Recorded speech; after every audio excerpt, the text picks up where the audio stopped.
Gipasigarbo ni Gobernador Yevgeny Vincente Bambi Imano sa iyang State of the Province Address kon SOPA adlang Lunes, Enero 10, 2022 nga opisyal na nga festival sa lalawigan sa Misamis Oriental ang Cuyamis Festival bisan pa man matapos na ang iyang termino. Gianunsyo ni ini nga pinasikad sa Ordinance No. 1332-2014 nga gipasa sa sangguniang panlalawigan, gideklarar nga ang Cuyamis Festival e selebrar matag tuig sa Misamis Oriental isip maoy iyang opisyal nga festival. Namugna ang Cuyamis Festival sukad mipungko si Gobernador Bambi Imano sa lalawigan tuig 2013. Nga gitunong usab ni ini sa kasaulugan sa anibersaryo sa probinsya kundiin karon tuiga ang ika-92 ka tuig nga kasumaran sa lalawigan. Mato di Gobernador Bambi Imano nga gakaibog siya kaniadto sa mga probinsya nga adunay festival nga iselebrar hinungdan karon nga opisyal na kining festival sa lalawigan, mapanghambog og maselebrar sa matag tuig sa Misamisnon. Dako usab kaayo ang papel ni Provincial Tourism Head Attorney Jeffrey Saclot sa naabtan karon nga dakong kalambuan sa turismo ug ang prestihiyoso o garboso nga mga kalihukan sa Cuyamis Festival nga siya maoy nanguna ug utok sa mga dagkong kalihukan. And since Governor Bambi Imano assumed office as the father of the province, he made it sure that we celebrated through an official festival of the province which we call the Cuyamis Festival.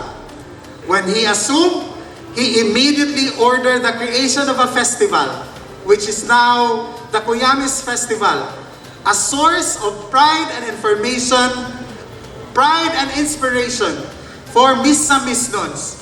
For this festival has established a cultural identity of Misamis Oriental. This festival has become one of the great reasons for people to explore Mis-Or, especially to explore the cultural significance that we deserve to know here in the province of Misamis Oriental. Sugod ni maong kalihukan na himo na kining sinugdanan sa inspirasyon sa mga Misamisnons.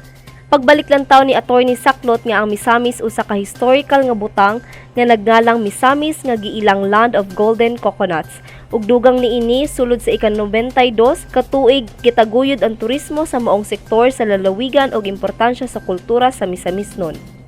Samtang ang Department of Tourism Region 10 nga si Regional Director Elaine May Onchuan nakamatikod nga sa milabayng 5 ka tuig daghan ng mga turismo ang milambo sa laing-laing lugar sulod sa lalawigan. Ug sa pila ka tuig nga pag-obserbar nakabuhat na kini og mga dagkong proyekto, lakip mga posibilidad o potensyal alang sa turismo aron kini mailhan dili lang sa lokal apan apil international.